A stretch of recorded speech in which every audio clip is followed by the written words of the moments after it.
I love coming here because the people here are so interesting. Is anybody not wearing shoes? Because that was the best. Last time I was here, I was like, yeah. Shoes optional. You can do anything you want here. So Jenny, we'll start with you. Let's start going back several years. What was the spark for Crash Test World? What convinced you of this opportunity? Crash Test World is kind of 15 years in the making. I started an organization called Project Explorer, and the idea was to use video to bring the world into the classroom. And that started in 2003, so 2 years before YouTube existed. I was doing online video quite by accident. Over the last 15 years, we've been used in 5,300 schools, so we started talking to some pretty big celebrities before I found you. And they said, why aren't you doing this for television? Like, you have a bigger audience than a lot of TV shows. I said, I don't know how to do TV. I have a handy cam and like my computer, and I create my own content. So that's sort of where this came from. Moving from a 5-minute format to a 30-minute format. We started talking about it. The co-producer on the show is Andrew Zimmern from the Travel Channel, MSNBC, What's Eating America. We've been friends for 15 years. And he said, let's shop this around. And I said, look, I want to do television that's important and has the ability to change the world. And for 5 years, I heard, it's too smart, nobody's going to watch it. So no network would fund this at the time. So I said, fine, I'll just go out and find my own money and do it, which is what we did for 2 years. And then Discovery Channel just took it. So there is a market for stuff like this. You just have to, if you're going to be the first person in the space, you just go get it done. Cool. And Kari, having had the privilege to watch the first season, not once but twice, Crash Test World aligns so well with all the projects that you've done in the past. How did you get connected to the production, and what got you excited about the concept? Well, Jenny just cold called me, actually. I was in a hotel room, and we have a mutual friend that I was working on a show with, and he gave her my phone number, and I talked to her for like an hour. It was easy. It was like she was an old friend, and we have the same ethos. We believe in smart TV. We believe in not underestimating the intelligence of our audience. And I also would like to change the world and make it better. So we became friends instantly, and this was an easy transition. Cool. Kari's the only person I wanted to host this show. And the introduction over Twitter was, hey, you two should know each other. So no pressure. You've got only Kari lined up as your optimal host, and the first time she heard from you was a cold call. I canceled the first call with her because I freaked out. I'm like, I'm too nervous. Shut up. Because I was so in awe of her. I'm like, she's never going to want to work with me. So yeah, the first call was canceled. The second one, I needed like a pep talk from my friends and family. Like, how am I going to talk to this woman who has had a TV show and I've never had a TV show? See, I thought it was game because, like, look how busy I am. You want to get with this? All right, well, to help all of you have some context for what we're talking about, we're going to show a 5-minute clip from Crash Test World. So, Kari, maybe you can set up the segment we're about to see. So this is from our Israel episode, which was how do we live in peace in a place of great conflict? Because everything you see on the news about Israel it's explosive and it's negative and it's how people don't get along. So we're looking for the innovators and the inventors and the game changers in youthful situations that want to make the world a better place. They want to get along. They have hope. So this was the culmination of the whole episode coming together. And this is where we all break bread together.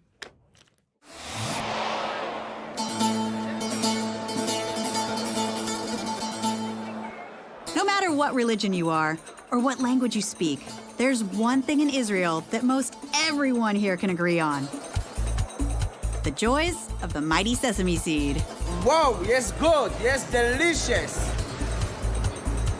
Hello. Oh, it smells amazing in here. I'm meeting with Palestinian chef Kamal Hashlamon at a shop just outside Jerusalem.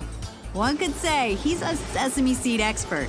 Oh, this is the stone that I'm producing with the tahini. I've never seen this made before.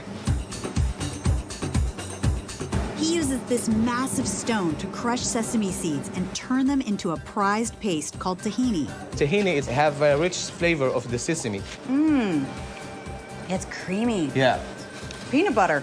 There's only sesame inside. Tahini has a nutty flavor and a peanut butter-like texture. It's used throughout Israel and surrounding countries to make some of the tastiest dishes of Middle Eastern cuisine. Chefs of all faiths and backgrounds covet Kamel's tahini. This is the machine that we toasted the sesame with it. Here you can have some in your hand. Oh, it's warm. I know that they are ready by that I hear them. You see, you can feel the small crunchy on it. Tell you that they are ready, you know, they are happy to be tahini. Tahini time! Tahini is versatile and can even be eaten as a confection. Halva, it's made from the tahini. The Arabic name of the halva, it means the sweet. Halva's a sweets. Yes, this is the rose. I will cut for you a little bit to taste it. I love eating flowers. I don't know, maybe it's the girliness in me, but I love to eat flowers. Roses. It melts in your mouth. That is so good. I mean, it's amazing that that one tiny little seed has so many different manifestations. It has so many. We'll take the tahini for us for the dinner. Ready to go? I'm ready. Yeah. One of the best ways to bring people together is over food. And Israel is one of the richest and most incredible food scenes anywhere on earth. I've been invited to a friend's farm for a special dinner called Shabbat. Here's our dough. Israeli chef Hidai Ofaim hosts Shabbat every Friday night. I do a very simple challah, just 3 pieces, and we make a braid. Chef Hidai makes challah, a traditional Jewish bread essential to every Shabbat meal. You're gonna do the next one? Yep. Shabbat dinner is a 2,000-year-old Jewish tradition that marks the beginning of the Day of Rest. I think the best present I got from the Jewish people is Shabbat. It begins at sunset on Friday and ends at sunset on Saturday. We try and bring to the table the best meal of the week, because when you make something to your children and to your family on a Friday night, they know you made it for them. So you connect through food. Definitely. I connect everything through food. We love to have guests from different backgrounds that are not Jewish. We love to share this experience with our closest neighbors, the Palestinians. Okay, we're gonna half this, scoop out the flesh, and then he's gonna add tahini. Chef Kamel's tahini makes it into several of the dishes. The baba ganoush? Yes. Including this roasted eggplant dish called baba ganoush. Beautiful. Oh. I'm excited. So we try to have as many guests as our table can have. It's a pretty big table. Photojournalist Noam joins Ahmed and Rima from Muna.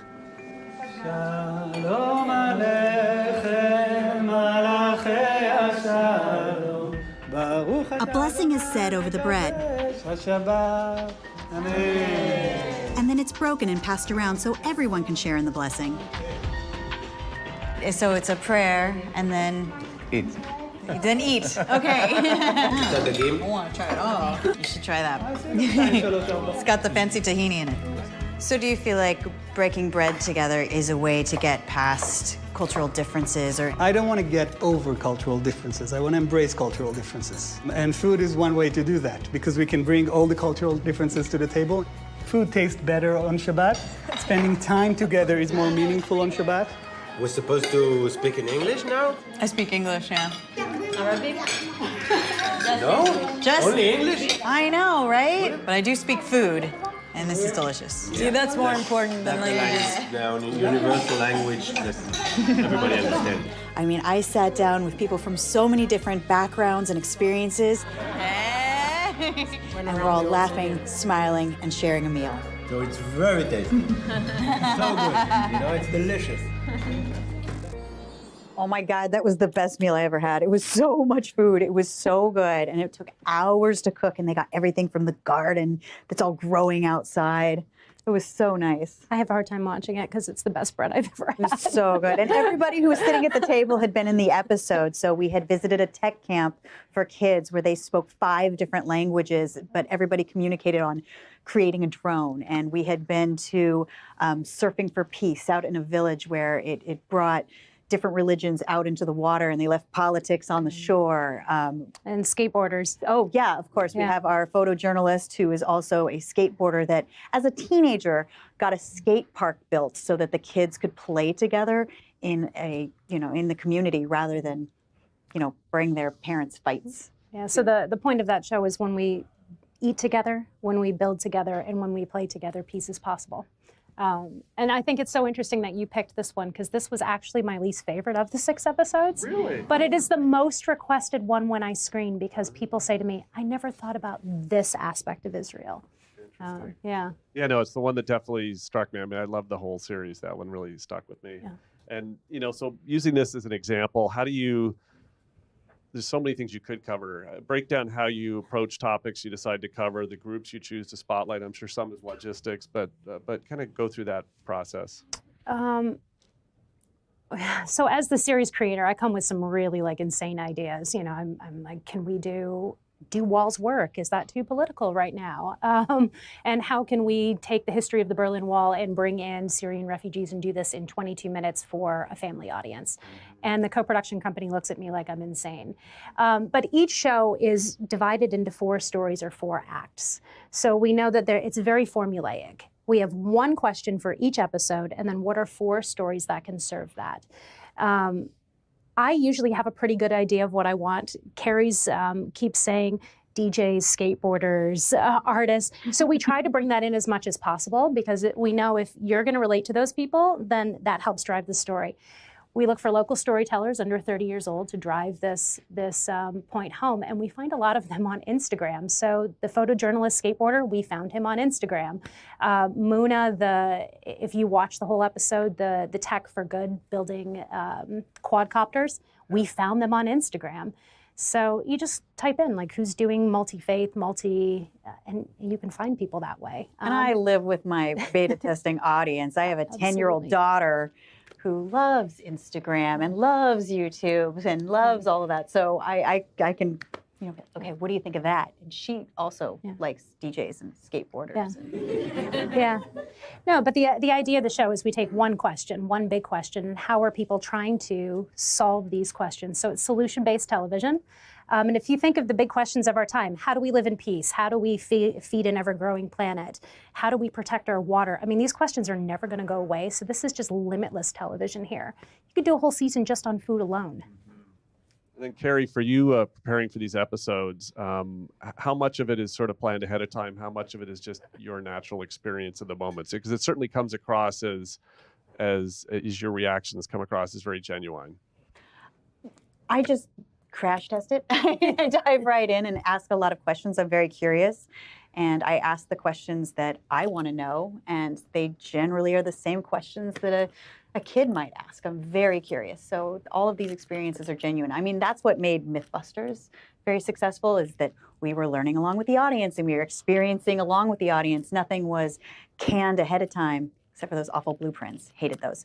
But, it was just, you're watching me see an explosion for the first time. You're going to feel that experience. So I don't really prep for this other than learning maybe a pronunciation of some names that are a little hard to roll off my tongue. Yeah, so the only thing that's scripted is the introduction and then the outro. That's it. And then I would say you do prep, because we do talk to you about where we're going, cultural sensitivities. Yeah. But I'm not coming in you're with prepped. You spend weeks prepping.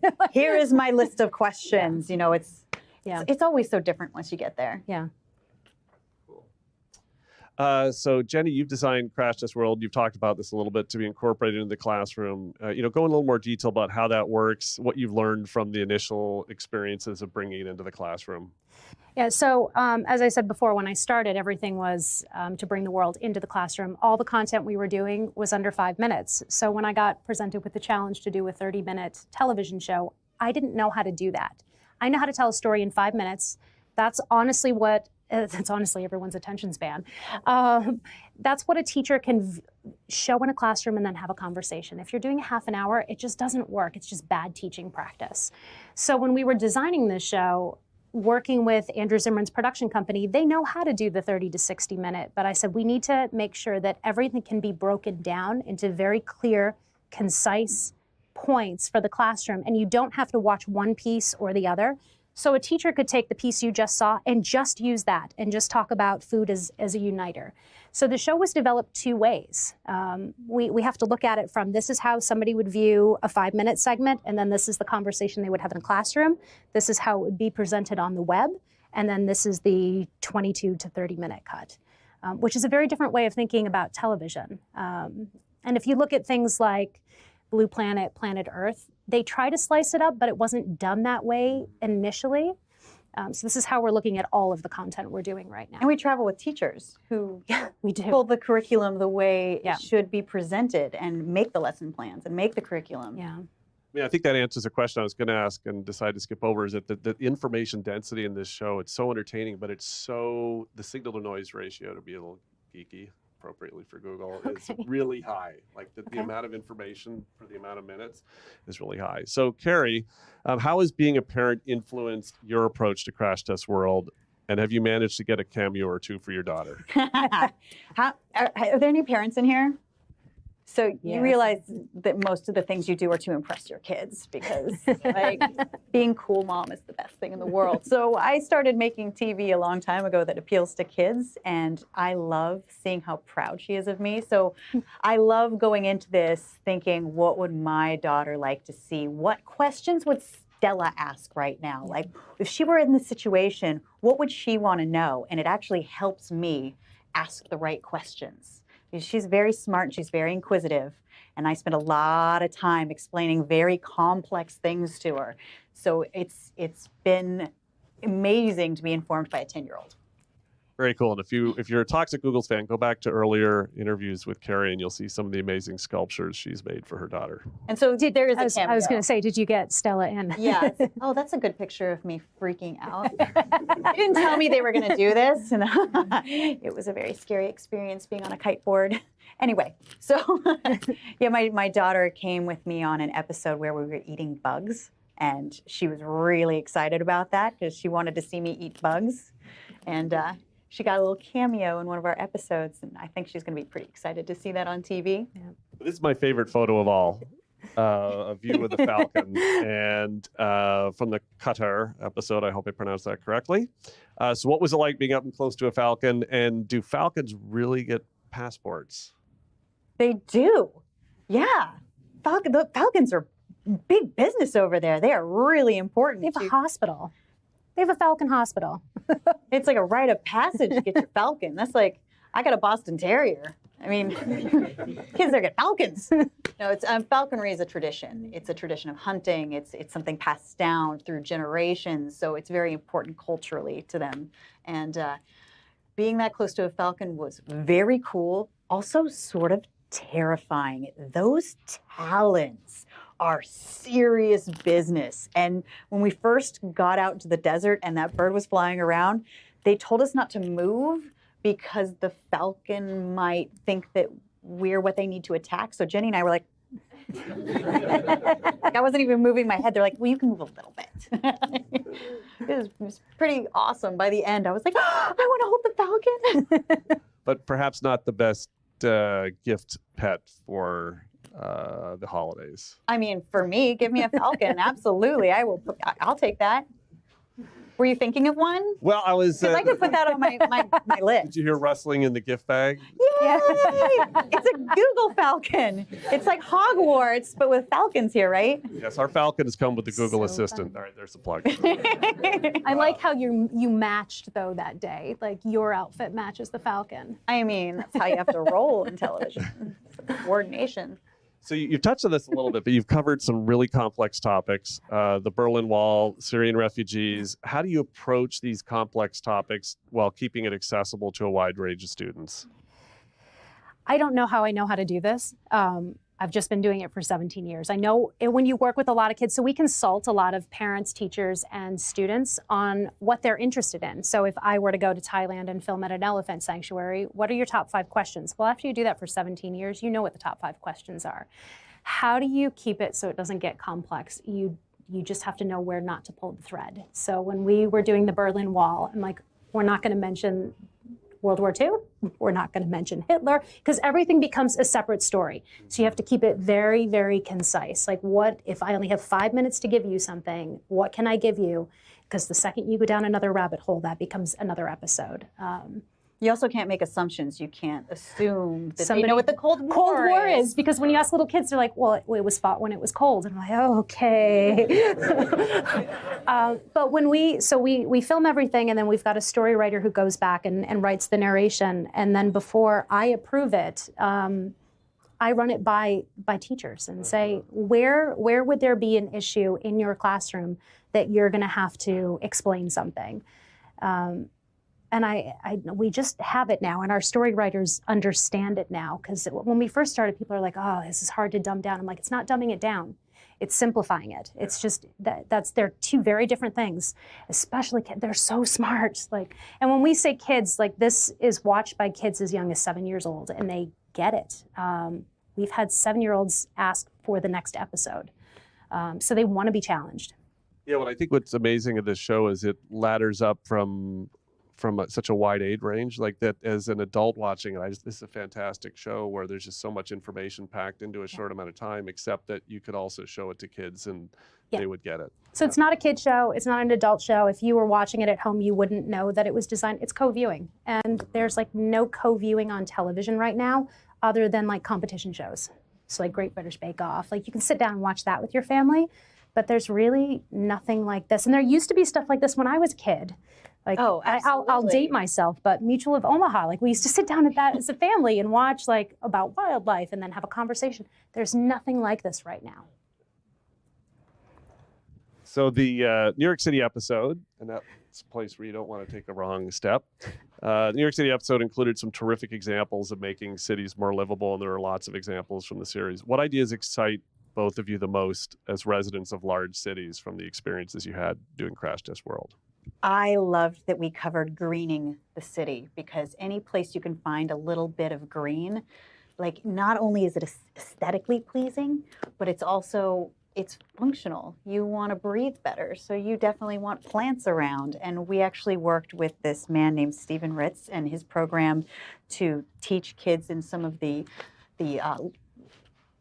schools how to underprivileged in schools, underserved communities, how to grow food, how to grow vegetables, how to do that indoors in these amazing towers where they showed us how to grow lettuce indoors in towers in the middle of the Bronx.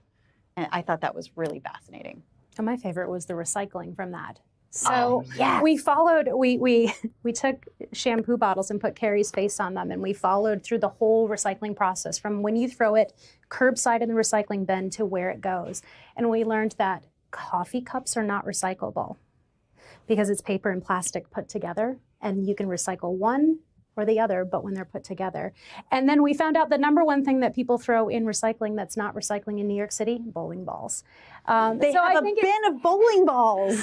Seriously, this is in the episode. But I think what was done so beautifully in that episode, it wasn't like, this is why you need to recycle, this is how you recycle. Like, it actually showed you like the whole, and it's fun. Like, it really makes you want to like solve that problem. So that's my favorite. And it's actionable, right? Like a kid can watch that and say, I'm going to stop using coffee cups. Like, I'm going to stop. Your kid drinks coffee? Well, no, but they're parents. They're parents. But that's the whole point. Like, I said to my dad, he's like, well, no, my dad's in his 70s. Like, no, they have the recycling symbol. I'm like, because it's made from recycled products. But once you throw that in, it's not recycled again. And he's got, we've got a 6.5-year-old niece, and she knows that now. Like, when you go to the store, she watched this and she knows, like, don't take that. Get your mug like this.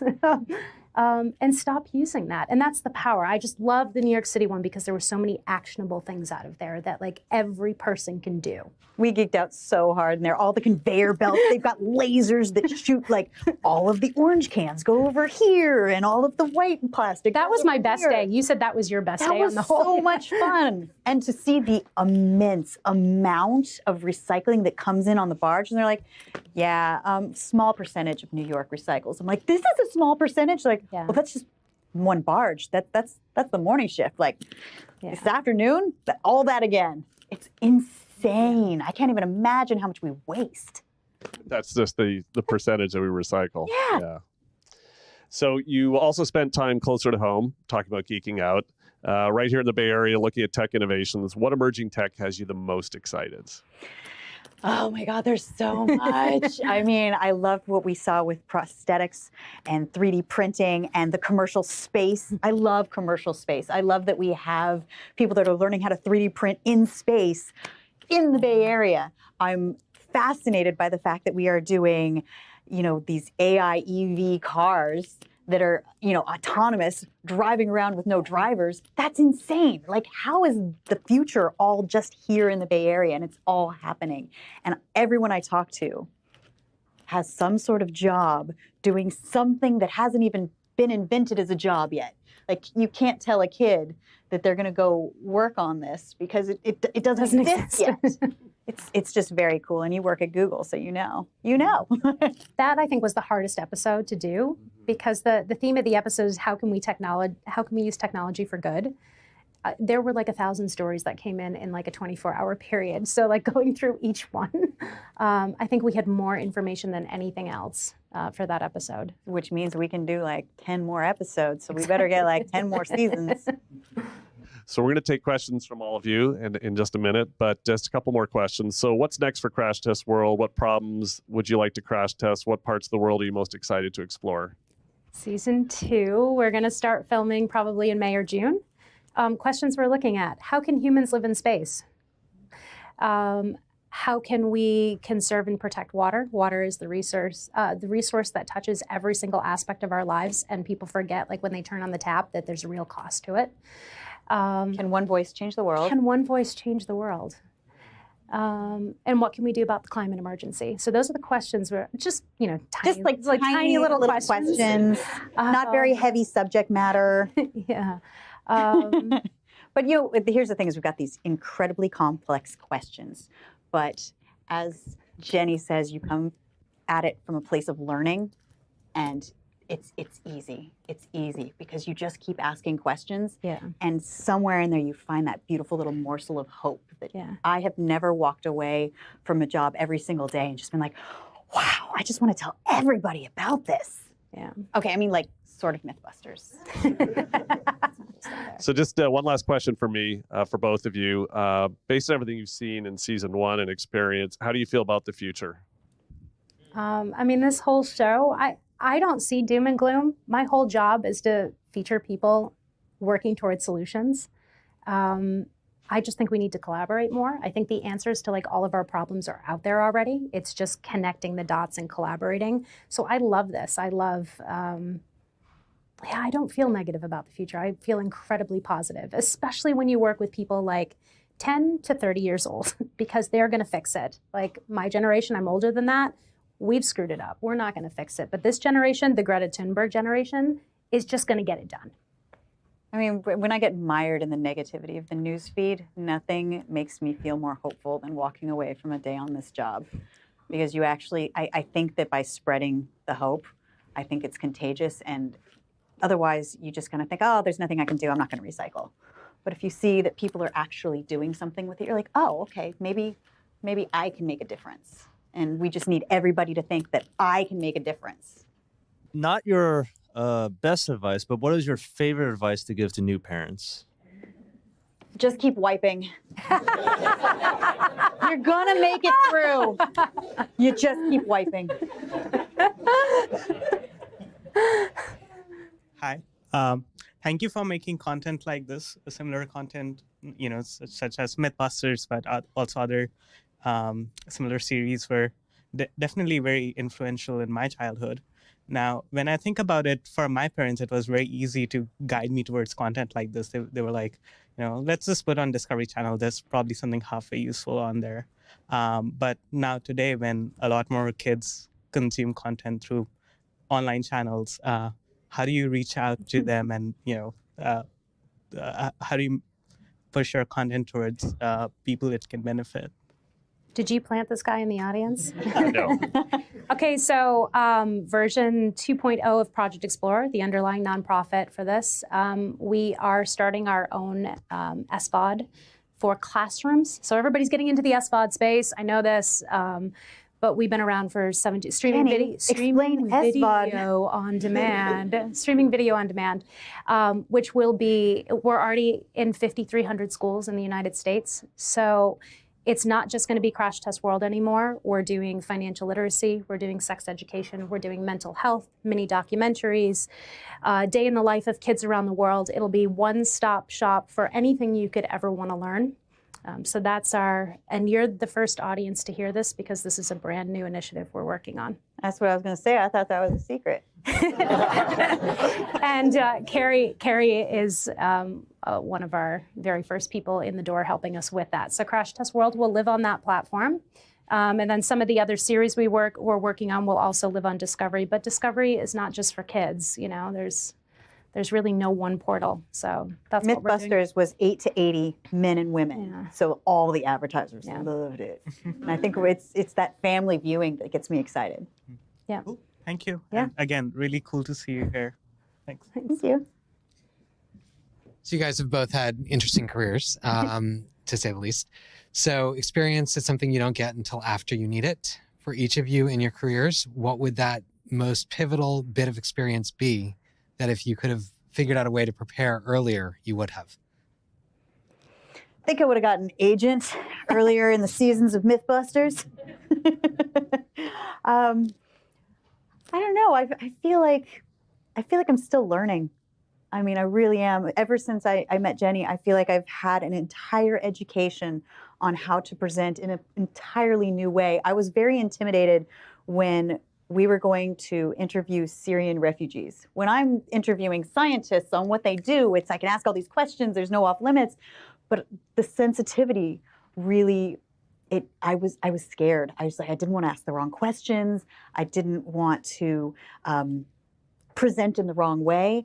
And talking to somebody who's been doing documentaries for the past 17 years, she had amazing advice for me. So I think it was a pivotal moment for me right before I went into that interview where she's just like, come from a place of learning. There's no inappropriate questions if you're really curious about what you want to ask. And it was a very important pivotal moment for me. The two of you have decades of experience making video. So I'm wondering how you think about the way that whole industry is changing. It used to be there were a few places where people went to find video content. Nowadays, the number of people making video for a living has exploded.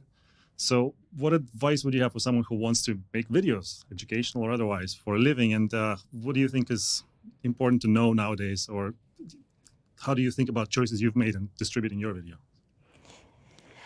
It's a tough question. I mean, this is the new Wild West. Yeah. This is exactly how I felt when Mythbusters started. It was the Wild West of cable. You had your networks, and then you had your periphery sort of cable channels, that Discovery went from, animal documentaries to all of a sudden they had this, reality-based shows with Dirty Jobs and Crab Fishermen and, The Deadliest Catch and Mythbusters, and they had all of these shows that were coming up, and it was just when cable was changing and getting bigger, and now there's thousands of channels.